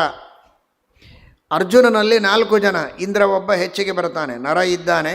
ಶೇಷನ ಆವೇಶ, ವಾಯುದೇವರ ಆವೇಶ, ಪರಮಾತ್ಮನ ಆವೇಶ, ಸ್ವಯಂ ಇಂದ್ರ, ಅರ್ಜುನ. 3 ಜನ, ಶೇಷ, ವಾಯು ಹಾಗೂ ವಿಷ್ಣು, 3 ಜನ ಸೇರಿದರೆ ನರ. ನಾರಾಯಣ ಸಾಕ್ಷಾತ್ ಭಗವಂತನ ಸ್ವರೂಪನಾಗಿದ್ದಾನೆ. ಇಂತಹ ನರನಾರಾಯಣರನ್ನು ಆ ಮೂರ್ತಿ ಎಂಬ ಹೆಂಡತಿಯಲ್ಲಿ ಯಮಧರ್ಮ ಪಡೀತಾನೆ. ದೇವತೆಗಳೆಲ್ಲ ಪುಷ್ಪವೃಷ್ಟಿಯನ್ನು ಮಾಡುತ್ತಾರೆ, ದುಂದುಭಿಯನ್ನು ಮೊಳಗಿಸ್ತಾರೆ. ಸಾಕ್ಷಾತ್ ಭಗವಂತನ ಅವತಾರ ಆಗಿದೆ ಅಂತ ಎಲ್ಲ ದೇವತೆಗಳು ಸ್ತೋತ್ರವನ್ನು ಮಾಡ್ತಾರೆ. ನಾರಾಯಣನನ್ನು ಪರಾಭವಗೊಳಿಸಬೇಕು ಅಂತ ಅಪ್ಸರ ಸ್ತ್ರೀಯರನ್ನೆಲ್ಲ ಕಳಿಸಿದರೆ ಆ ಅಪ್ಸರ ಸ್ತ್ರೀಯರನ್ನೆಲ್ಲ ತಿರಸ್ಕಾರ ಮಾಡಿ ಅವರೆಲ್ಲರನ್ನೂ ಮೀರಿಸುವಂತಹ ಸೌಂದರ್ಯವನ್ನು ಪಡೆದ ಊರ್ವಶಿಯನ್ನು ತನ್ನ ತೊಡೆಯಿಂದಲೇ 15 ಜನ ಮತ್ತೆ ಅಗ್ನಿಗಳೇ ಹುಟ್ಟುತ್ತಾರೆ. ಅಗ್ನಿ ಎಂಬ ಹೆಸರಿನ ಅವಾಂತರ ಅಗ್ನಿಗಳು 45 ಜನ ಅಗ್ನಿಗಳು ಹುಟ್ಟುತ್ತಾರೆ. 45 ಜನ ಮಕ್ಕಳು, ಅವರ ತಂದೆ 3 ಜನ ಪಾವಕ, ಪವಮಾನ, ಶುಚಿ ಅಂತ, ಅವರ ತಂದೆ ಅಗ್ನಿ, ಒಟ್ಟು ಸೇರಿ 49 ಜನ ಅಗ್ನಿಗಳಿವರು. ಈ ರೀತಿ ಅಗ್ನಿಯ ಸಂತತಿ. ಸ್ವಧಾಳನ್ನು ಅಗ್ನಿಶ್ವಾತ್ತಾದಿ ಪಿತೃಗಳಿಗೆ ಕೊಟ್ಟು ಮದುವೆ ಮಾಡ್ತಾರೆ. ಅಲ್ಲಿ ಮೇನ ಅಂತ, ವೈತರಣ ಅಂತ 2 ಹೆಣ್ಣು ಮಕ್ಕಳು ಹುಟ್ಟುತ್ತಾರೆ. ಅವರಿಬ್ಬರೂ ಕೂಡ ಉಭೇತೆ ಬ್ರಹ್ಮವಾದಿನ್ಯವು ಜ್ಞಾನ ವಿಜ್ಞಾನ ಪಾರಗೆ, ಅವರು ಮಹಾಬ್ರಹ್ಮಜ್ಞಾನಿಗಳಾಗಿ ಬ್ರಹ್ಮವಾದಿನಿಯರಾಗಿ ಆ ಮೇನ ಮತ್ತು ವೈತರಣ ಇಬ್ಬರೂ ಕೂಡ ವಿರಕ್ತರಾಗಿರ್ತಾರೆ. ಪ್ರವಿಶ್ಯ ಮಮ ವಾಚಮಿಮಾಂ ಪ್ರಸುಪ್ತಾಂ ಸಂಜೀವಯತ್ಯಖಿಲ ಶಕ್ತಿಧರಸ್ವಧಾಮ್ನ ಅನ್ಯಾಂಶ್ಚ ಹಸ್ತಚರಣಶ್ರವಣತ್ವಗಾದೀನ್ ಪ್ರಾಣಾನ್ನಮೋ ಭಗವತೆ ಪುರುಷಾಯ ತುಭ್ಯಂ. ಸೂಕ್ತವಾದ ವಾಕ್ಶಕ್ತಿಯನ್ನು ಪ್ರಚೋದನೆ ಮಾಡಿ ನೀನೇ ಒಳಗೆ ನಿಂತು ನುಡಿಸ್ತಾ ಇದ್ದಿ. ಸಕಲ ವೇದಗಳಿಂದ ಶಾಸ್ತ್ರಗಳಿಂದ ಪ್ರತಿಪಾದ್ಯನಾದವನು ನೀನು. ಅಷ್ಟು ಮಾತ್ರ ಅಲ್ಲ, ಇನ್ನುಳಿದ ಎಲ್ಲ ಇಂದ್ರಿಯಗಳಿಗೂ ನೀನೇ ಪ್ರೇರಕನಾಗಿದ್ದಿ ಅಂತ ಆ ಪರಮಾತ್ಮನ ಸ್ತೋತ್ರವನ್ನು ಧ್ರುವ ಮಹಾರಾಜರು ಮಾಡಿದ್ದಾರೆ. ವರ ಏನು ಬೇಕು ಅಂತ ಕೇಳಿದರೆ ಸ್ಥಿರವಾದ ಸ್ಥಾನವನ್ನು ಕೇಳಿದ್ದಾನೆ. ಪರಮಾತ್ಮ ತಥಾಸ್ತು ಅಂತ ವರ ಕೊಟ್ಟ. ಎಂತಹ ಸ್ಥಿರವಾದ ಸ್ಥಾನ ನಿನಗೆ ಸಿಗತ್ತೆ ಅಂದರೆ ಸಪ್ತರ್ಷಿಗಳು ನಿನ್ನನ್ನು ಸುತ್ತಿ ಹೋಗಬೇಕು. ಅಂತಹ ಧ್ರುವಮಂಡಲದಲ್ಲಿ ಸ್ಥಿರವಾದ ಸ್ಥಾನದಲ್ಲಿ ನೀನು ಇರ್ತೀಯ. ಯಾರೂ ನಿನ್ನನ್ನು ಅಲ್ಲಿ ಕದಲಿಸಲಿಕ್ಕೆ ಆಗೋದಿಲ್ಲ, ಹತ್ತಿರ ಬರೋದಕ್ಕೆ ಸಾಧ್ಯ ಇಲ್ಲ. ದೇವತೆಗಳು, ಉತ್ತಮ ಋಷಿಗಳು ಮಾತ್ರ ಹತ್ತಿರ ಬರಬೇಕು, ಉಳಿದವರೆಲ್ಲ ದೂರದಿಂದ ಕೈ ಮುಗಿದು ಹೋಗಬೇಕಷ್ಟೇ. ಅಂತಹ ಸ್ಥಿರವಾದ, ಮಾನ್ಯವಾದ, ಗೌರವಯುತವಾದ, ಶ್ರೇಷ್ಠವಾದ, ಅಚಾಲ್ಯವಾದ ಸ್ಥಾನವನ್ನು ನಿನಗೆ ಕೊಟ್ಟಿದ್ದೇನೆ ಅಂತ ಪರಮಾತ್ಮ ಹೇಳಿದ. ದೇವರು ಅದೃಶ್ಯನಾದ ಮೇಲೆ ಧ್ರುವರಾಜರಂದರು, ಮೋಕ್ಷನೇ ಕೇಳಬೇಕಾಗಿತ್ತಲ್ಲ, ನಾನು ಬರೇ ಸ್ಥಾನ ಕೇಳಿಬಿಟ್ಟೆ ಅಂತ.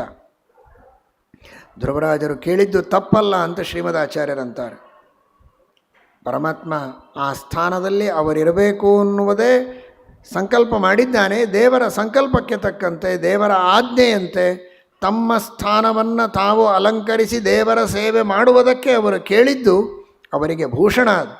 ಆದರೆ ಇನ್ನುಳಿದವರು ಆ ತರಹ ಇಲ್ಲ. ಇದು ಧ್ರುವರಾಜರು ಅವರ ಸ್ಥಾನ ಅವರು ಕೇಳಿದ್ದಾರೆ ಅಂದರೆ ನಾವು ನಮ್ಮ ಆಫೀಸೊಳಗೆ ಯಾವುದೋ ಒಂದು ಸ್ಥಾನದಲ್ಲಿರ್ತೇವೆ, ಅದು ನಮ್ಮ ಅಧಿಕಾರ, ಅದನ್ನು ನಾವು ಕೇಳಿದರೆ ಏನು ತಪ್ಪಿಲ್ಲ ಅಂತ ನಾವೇ ವ್ಯಾಖ್ಯಾನ ಮಾಡಿಕೊಳ್ಳಬಾರದು. ನಾವು ನೀವು ಕಲ್ಪಿಸಿಕೊಂಡ ಸ್ಥಾನಗಳಲ್ಲ. ದೇವರು ಯಾವುದನ್ನು ಯಾರಿಗೆ ಸ್ಥಾನ ಅಂತ ಕೊಟ್ಟಿದ್ದಾನೆ ಅಂತ ಶಾಸ್ತ್ರದಲ್ಲಿ ತಿಳಿಸಿದ್ದಾರೆ, ಆ ತರಹದ ಭಗವಂತನ ಆದೇಶದಂತೆ ವಿಹಿತವಾದ ಸ್ಥಾನವನ್ನು ಅವರು ಅಪೇಕ್ಷೆ ಪಟ್ಟರೆ ಅದು ತಪ್ಪಲ್ಲ ಎಂಬುದಾಗಿ ಶ್ರೀಮದಾಚಾರ್ಯರು ಹೇಳುತ್ತಾರೆ. ಧ್ರುವರಾಜರು ಆ ಸ್ಥಾನವನ್ನು ಪಡೆದುಕೊಳ್ಳುವ ವರವನ್ನು ಪಡೆದುಕೊಂಡಿದ್ದಾರೆ. ಈ ಕಡೆಗೆ ಉತ್ತಾನಪಾದ ಬಹಳ ದುಃಖದಲ್ಲಿದ್ದಾನೆ. ನನ್ನ ಮಗನನ್ನು ನಾನು ಹೆಂಡತಿಯ ಮೋಹದಿಂದ ತೊಡೆಯ ಮೇಲೆ ಕೂಡಿಸಿಕೊಳ್ಳದೆ ಅವನನ್ನು ಕೊಟ್ಟು ಕಳಿಸಿಬಿಟ್ನಲ್ಲ, ಎಂತಹ ದೊಡ್ಡ ಅಪರಾಧ ಮಾಡಿದೆ ಅಂತ ದುಃಖ ಪಡುವಾಗ ನಾರದರು ಸಮಾಧಾನ ಹೇಳ್ತಾರೆ. ಯಾಕೆ ಚಿಂತೆ ಪಡ್ತೀಯ? ದೇವರನ್ನು ಸಾಕ್ಷಾತ್ಕಾರ ಮಾಡಿಕೊಂಡು ಬಹಳ ದೊಡ್ಡ ಸ್ಥಾನವನ್ನು ಪಡೆದುಕೊಂಡು ಬರ್ತಾ ಇದ್ದಾನೆ ನಿನ್ನ ಮಗ, ಚಿಂತೆ ಮಾಡಬೇಡ ಅಂತ ಹೇಳಿದ್ದಾರೆ. ಮಗ ಬಂದಿದ್ದಾನೆ. ದೊಡ್ಡದಾದ ಹೆಣ್ಣಾನೆಯ ಮೇಲೆ ಅವನನ್ನು ಕೂಡಿಸಿಕೊಂಡು ಮೆರವಣಿಗೆ ಮಾಡಿ ವೈಭವದಿಂದ ಕರೆದುಕೊಂಡು ಹೋಗಿದ್ದಾನೆ. ಸುರುಚಿ ಅಷ್ಟು ತಿರಸ್ಕಾರ ಮಾಡಿದವಳು, ಅವಳಿಗೂ ಪಶ್ಚಾತ್ತಾಪ ಆಗಿದೆ. ಅತ್ಯಂತ ಪ್ರೀತಿಯಿಂದ ಅವನನ್ನು ಸ್ವಾಗತ ಮಾಡಿದ್ದಾಳೆ. ನಾವು ನಮ್ಮ ಧರ್ಮವನ್ನು ಚೆನ್ನಾಗಿ ಪರಿಪಾಲನೆ ಮಾಡಿದರೆ, ಯಾರೇ ಏನೇ ಅಂದರೂ ಆಡಿದರೂ ಸಂಯಮದಿಂದ ಅದನ್ನು ಸಹನೆ ಮಾಡಿಕೊಂಡರೆ, ಮಾಮಂಗಲಂ ತಾತ ಪರೇಶು ಮೌಸ್ಥಾಹ ಭುಂಕ್ತೆ ಜನೋಯತ್ ಪರದುಃಖದಸ್ತತ, ತಾಯಿ ಮಾಡಿದ ಆ ಉಪದೇಶವನ್ನು ಒಂದು ಮಂತ್ರ ಅಂತ ತಿಳಿದುಕೊಂಡ ಧ್ರುವ. ಯಾರಿಗೂ ಕೆಟ್ಟದನ್ನು ಬಯಸಲಿಲ್ಲ, ತನ್ನ ಕರ್ತವ್ಯವನ್ನು ತಾನು ಮಾಡಿದ. ಎಂತಹ ವಿರೋಧಿಗಳು, ಶತ್ರುಗಳು ತಮಗೆ ಪ್ರಿಯರಾಗ್ತಾರೆ, ಮಿತ್ರರಾಗ್ತಾರೆ, ದಾಸರಾಗ್ತಾರೆ, ಆತ್ಮೀಯರಾಗ್ತಾರೆ ಅನ್ನುವುದನ್ನು ಧ್ರುವರಾಜ ತೋರಿಸಿಕೊಡ್ತಾನೆ. ತನ್ನ ದ್ವೇಷ ಮಾಡಿದ ಸುರುಚಿ ಅತ್ಯಂತ ಪ್ರೀತಿಯಿಂದ ತನ್ನನ್ನು ಸ್ವಾಗತ ಮಾಡಿದ್ದಾಳೆ. ಅವನನ್ನು ಪಟ್ಟಾಭಿಷೇಕ ಮಾಡಿ ರಾಜ್ಯದಲ್ಲಿ ಕೂಡಿಸಿ ತಂದೆ ಉತ್ತಾನಪಾದ ತಾನು ವಿರಕ್ತನಾಗಿ ತಪಸ್ಸು ಮಾಡುವುದಕ್ಕೆ ವನಕ್ಕೆ ಹೋಗಿದ್ದಾನೆ. 36,000 ವರ್ಷಗಳವರೆಗೆ ರಾಜ್ಯವನ್ನು ಆಳು ಅಂತ ಪರಮಾತ್ಮ ಆದೇಶ ಮಾಡಿದ್ದ. ಆಮೇಲೆ ನೀನು ಧ್ರುವ ಪದವಿಗೆ ಬಾ ಅಂತ. ಧರ್ಮದಿಂದ ರಾಜ್ಯವನ್ನು ಆಳಿದ್ದಾನೆ. ಒಂದು ದಿವಸ ಅಲ್ಲ, 36,000 ವರ್ಷಗಳವರೆಗೆ ರಾಜ್ಯವನ್ನು ಆಳುತ್ತಾನೆ. ಅವನ ತಮ್ಮ ಉತ್ತಮ ಪುಣ್ಯಜನರ ಜೊತೆಗೆ ಯುದ್ಧವಾಡಿ ಸತ್ತು ಹೋಗ್ತಾನೆ. ನನ್ನ ತಮ್ಮನನ್ನು ನೋಡ್ರಿ, ಆ ತಮ್ಮನನ್ನು ತೊಡೆಯ ಮೇಲೆ ಕೂಡಿಸಿಕೊಳ್ಳೋದಕ್ಕೆ ಅಂತ ಇವನನ್ನು ತೆಳಗೆ ತಬ್ಬಿರ್ತಾರೆ. ಆದರೆ ಇವನಿಗೆ ಆ ತಮ್ಮನ ಮೇಲೆ ಅಷ್ಟು ಪ್ರೀತಿ. ದೊಡ್ಡವರ ಲಕ್ಷಣ ಹೇಗಿರ್ತದೆ. ಇವನಿಗಾಗಿಯೇ ನನ್ನನ್ನು ತಿರಸ್ಕಾರ ಮಾಡಿದ್ದು ಅಂತ ಸತ್ರ ಸಾಯಲಿ ಅಂತ ಬಿಡಲಿಲ್ಲ. ತನ್ನ ತಮ್ಮನಿಗೆ ಯಾರು ಕೊಂದಿದ್ದಾರೆ ಆ ಎಲ್ಲ ಪುಣ್ಯ ಜನರನ್ನು ನಾಶ ಮಾಡುತ್ತೇನೆ ಅಂತ ಹೊರಡ್ತಾನೆ ಧ್ರುವರಾಜ ಯುದ್ಧಕ್ಕೆ. ಆಗ ಅವರೆಲ್ಲರನ್ನು ಸಂಹಾರ ಮಾಡುವಾಗ ಸ್ವಯಂಭುವ ಮನು, ಅಜ್ಜ ತಂದೆಯ ತಂದೆ ಸ್ವಯಂಭುವ ಮನು ಬಂದು ಹೇಳ್ತಾನೆ, ಏನು ಕೆಲಸ ಮಾಡ್ತಾ ಇದ್ದಿ, ನಾವೆಲ್ಲ ಮಾಡಬಾರದು ಇದನ್ನು. ಒಬ್ಬ ತಮ್ಮನನ್ನು ಸಂಹಾರ ಮಾಡಿದ್ದಾನೆ ಅಂತ ಇಡೀ ಆ ಕುಲವನ್ನೇ ನಾಶ ಮಾಡ್ತಾರ? ನಿರಪರಾಧಿಗಳನ್ನೆಲ್ಲ ಸಂಹಾರ ಮಾಡಬಾರ್ದು, ಹಾಗೆ ಸಾಕು ಮಾಡು, ಇಷ್ಟಕ್ಕೆ ನಿಲ್ಲಿಸು ಅಂತ ಹೇಳಿದಾಗ ಹಿರಿಯರ ಆದೇಶ, ನಾನು ಸಂಕಲ್ಪ ಮಾಡಿದ್ದೇನೆ ಎಲ್ಲ ಪುಣ್ಯ ಜನರನ್ನು ನಾಶ ಮಾಡಬೇಕು ಅಂತ, ಕುಬೇರನ ಅನುಚರರನ್ನು ನಾಶ ಮಾಡಿ ಮುಗಿಸ್ತೇನೆ ಅಂತ ಹಠ ಮಾಡಲಿಲ್ಲ. ದೊಡ್ಡವರು ಹೇಳಿದ ಮಾತನ್ನು ಕೇಳಬೇಕು ಅಂತ ವಿನಯದಿಂದ ಅದನ್ನು ಒಪ್ಪಿಕೊಂಡಿದ್ದಾನೆ. ತಾಯಿಯ ಮಾತನ್ನು ಕೇಳಿ ತಪಸ್ಸಿಗೆ ಹೊರಟ, ಅಜ್ಜನ ಮಾತನ್ನು ಕೇಳಿ ತನ್ನ ಕ್ರೋಧವನ್ನು ಉಪಶಮನ ಮಾಡಿ ಸಂಹಾರ ಮಾಡುವುದನ್ನು ನಿಲ್ಲಿಸಿದ. ಅದಕ್ಕೆ ಎಷ್ಟು ದೊಡ್ಡ ತಾಯಿಯ ಮಾತನ್ನು ಕೇಳಿದ್ದಕ್ಕೆ ದೇವರ ಸಾಕ್ಷಾತ್ಕಾರವೇ ಆಯಿತು. ತನ್ನ ಅಜ್ಜನ ಮಾತು ಕೇಳಿದ್ದಕ್ಕೆ ಸ್ವತಃ ಕುಬೇರ ಬಂದು ವರ ಕೊಡ್ತಾನೆ, ನನ್ನ ಎಲ್ಲ ಅನುಚರರನ್ನು ಸಂಹಾರ ಮಾಡುವುದನ್ನು ನಿಲ್ಲಿಸಿ ವಿಶೇಷವಾಗಿ ನನ್ನ ಸೇವೆಯನ್ನು ಮಾಡಿದ್ದಿ, ನಿನಗೇನು ಬೇಕೋ ವರ ಕೇಳು ಅಂತ. ನನಗೇನು ಬೇಡ, ಶ್ರೀಹರಿಯ ಸ್ಮರಣೆ ಒಂದು ಕ್ಷಣವೂ ಬಿಡದಂತೆ ನಿರಂತರವಾಗಿ ನನಗೆ ಬರಬೇಕು, ಅದೇ ವರ ಕೊಡು ಅಂತ. ಹರೌ ಸ ವೌರೇ ಅಚಲಾಂ ಸ್ಮೃತಿಂ ಯಯ ತರತ್ಯಯತ್ನೇನ ದುರತ್ಯಯಂ ತಮಃ. ಈ ಅಜ್ಞಾನ ಅಂಧಕಾರವನ್ನು, ಸಂಸಾರವನ್ನು ದಾಟಿಸುವ ಆ ಭಗವಂತನ ಸ್ಮರಣೆ ನನಗೆ ನಿರಂತರವಾಗಿ ಇರಲಿ, ಅದೊಂದೇ ವರ ಸಾಕು ಅಂತ ಕೇಳಿದ್ದಾನೆ. ನೋಡಿ, ಅವನು ಮಾಡಲಿಕ್ಕೆ ಹೊರಟದ್ದು ಸಂಹಾರದ ಕಾರ್ಯ, ಉಗ್ರವಾದ ಸಂಹಾರದ ಕಾರ್ಯ. ಆದರೆ ಅದೇ ಸಂಹಾರ ಕಾರ್ಯವನ್ನು ತನ್ನ ತಾತನ ಮಾತಿನಂತೆ ನಿಲ್ಲಿಸಿದ್ದಕ್ಕೆ ದೊಡ್ಡ ವರ ಸಿಕ್ಕಿದೆ ಅವನಿಗೆ. ದೇವರನ್ನು ಕಂಡಿದ್ದ, ಆದರೆ ಇನ್ನೆಂದೂ ದೇವರ ವಿಸ್ಮರಣೆಯಾಗದಂತೆ ಕುಬೇರ ವರವನ್ನು ಕೊಟ್ಟಿದ್ದಾನೆ. ಅದರ ಮೇಲೆ ಸೀಲ್ ಹಾಕಿದ ಹಾಗಾಯಿತು. ಇನ್ನೂ ನಿರಂತರವಾಗಿ ಹರಿಸ್ಮರಣೆಯನ್ನು ಮಾಡಿ ಸಾಧನೆಯನ್ನು ಮಾಡಿಕೊಳ್ಳುವಂತೆ ಅವನಿಗೆ ಅನುಗ್ರಹ ಆಗಿದೆ. 36,000 ವರ್ಷ ರಾಜ್ಯ ಆಳಿದ್ದಾನೆ. ನಂದ ಸುನಂದರು ವಿಷ್ಣು ದೂತರು ವಿಮಾನವನ್ನು ತೆಗೆದುಕೊಂಡು ಬಂದು ಇವನನ್ನು ಕರೆದುಕೊಂಡು ಹೋಗುವುದಕ್ಕೆ, ಧ್ರುವ ಪದವಿಯಲ್ಲಿ ಕೂಡಿಸಿ ಸ್ಥಿರವಾಗಿ ಇವನು ಅಲ್ಲಿ ತನ್ನ ಸ್ಥಾನವನ್ನು ಪಡೆಯುವುದಕ್ಕೆ ಅವರು ಕರೆದುಕೊಂಡು ಹೋಗಬೇಕು ಅಂತ ಬಂದಿದ್ದಾರೆ. ಆ ಸುನಂದಾದಿಗಳಿಗೆ ಇವನಂತಾನೆ, ನನ್ನ ತಾಯಿಯನ್ನು ಬಿಟ್ಟು ಬರೋದಿಲ್ಲ. ನಾನು ದೇವರನ್ನು ಕಂಡದ್ದು ನನ್ನ ತಾಯಿಯ ಉಪದೇಶದಿಂದ. ಆ ತಾಯಿ ನನಗೇನಾದರೂ ಜಗಳ ಮಾಡುವುದಕ್ಕೆ, ಯುದ್ಧ ಆಡೋದಕ್ಕೆ, ದ್ವೇಷ ಮಾಡುವುದಕ್ಕೆ ಕಲಿಸಿದರೆ ನಾನು ಹಾಳಾಗಿ ಹೋಗ್ತಾ ಇದ್ದೆ. ತಾಯಿಯ ಉಪದೇಶದಿಂದ ನನಗೆ ಈ ಸ್ಥಾನ ಸಿಕ್ಕಿದೆ, ಅದಕ್ಕಾಗಿ ಆ ತಾಯಿಯನ್ನು ಕರೆದುಕೊಂಡೇ ನಾನು ಬರಬೇಕು ಅಂತ. ಅವರಂದರು, ಕರೆದುಕೊಂಡು ಬರೋ ಉಪಕಾರ ನೀನು ಮಾಡಬೇಕಾಗಿಲ್ಲ, ನಿನ್ನಂತಹ ಮಗನನ್ನು ಪಡೆದದ್ದಕ್ಕೇನೆ ನಿನಗಿಂತಲೂ ಮುಂದಿನ ವಿಮಾನದಲ್ಲಿಯೇ ಅವಳು ಕುಳಿತು ಹೊರಟಾಗಿದೆ ಅಂತ ಹೇಳಿದೆ. ಆಗ ಧ್ರುವರಾಜ ಸಂತೋಷದಿಂದ ಹೊರಟಿದ್ದಾನೆ. ಶ್ರೇಷ್ಠವಾದ ಧ್ರುವ ಪದವಿಯಲ್ಲಿ, ಧ್ರುವ ಸ್ಥಾನದಲ್ಲಿ, ಮೊನ್ನೆ ಕೇಳಿದ್ದೀರಿ ದ್ವಿತೀಯ ಸ್ಕಂಧ ಕೇಳುವಾಗ, ಆ ಧ್ರುವ ಪದವಿ, ಧ್ರುವನ ಸ್ಥಾನಕ್ಕೆ ಅರ್ಚಿರಾದಿ ಮಾರ್ಗದಿಂದ ಹೋಗುವಂತಹ ಎಲ್ಲ ಜ್ಞಾನಿಗಳು, ಸಾಧಕರು ಬರಬೇಕು. ಪರಮಾತ್ಮ ಇದ್ದಾನೆ ಚೇಳಿನ ರೂಪದಲ್ಲಿ, ಅವನ ಬಾಲದಲ್ಲಿ ಎಲ್ಲ ಗ್ರಹಗಳು, ಎಲ್ಲ ನಕ್ಷತ್ರಗಳು ಆಶ್ರಿತವಾಗಿವೆ. ಅಂತಹ ಅದ್ಭುತವಾದ ಶುಂಶುಮಾರ ಎಂಬ ಒಂದು ರೂಪವನ್ನೇ ಆ ಧ್ರುವಲೋಕದಲ್ಲಿ ಇಟ್ಟು ನಿರಂತರವಾಗಿ ಆ ಶುಂಶುಮಾರನ ದರ್ಶನ ಧ್ರುವರಾಜನಿಗೆ. ವಾಸುದೇವ ರೂಪದಿಂದ ಒಂದು ಬಾರಿ ದರ್ಶನ ಕೊಟ್ಟದ್ದು ಮಾತ್ರ ಅಲ್ಲ, ನಿತ್ಯವೂ ಅವನ ಲೋಕದಲ್ಲಿ ಪರಮಾತ್ಮನನ್ನು ಪ್ರತ್ಯಕ್ಷವಾಗಿ ಕಂಡು ಪೂಜೆ ಮಾಡುವ ಭಾಗ್ಯವನ್ನು ಧ್ರುವರಾಜನಿಗೆ ಪರಮಾತ್ಮ ಕರುಣಿಸಿದ್ದಾನೆ ಎಂಬುದಾಗಿ ವರ್ಣನೆಯನ್ನು ಮಾಡಿದ್ದಾರೆ. ಅಂತಹ ಧ್ರುವರಾಜರ ಕಥೆಯನ್ನು ಯಾವಾಗಲೂ ಸ್ಮರಣೆ ಮಾಡಬೇಕು. ಸಾಯಂಕಾಲ ನಿತ್ಯದಲ್ಲಿಯೂ ವಿಶೇಷವಾಗಿ ಸ್ಮರಣೆ ಮಾಡಬೇಕು. ವ್ಯತಿಪಾತ ಇದ್ದಾಗ ದ್ವಾದಶೆಯ ದಿನ, ಪೌರ್ಣಿಮಾದಿಗಳಲ್ಲಿ, ಅಮಾವಾಸ್ಯ, ಪೌರ್ಣಿಮಾ ಇಂಥ ದಿವಸ ಇನ್ನೂ ವಿಶೇಷ ಅಂತ. ಇವತ್ತು ಅನಾಯಾಸೇನ ವ್ಯತಿಪಾತ ಇದೆ. ಅಂತಹ ದಿನದಂದು ಆ ಧ್ರುವನ ಕಥೆ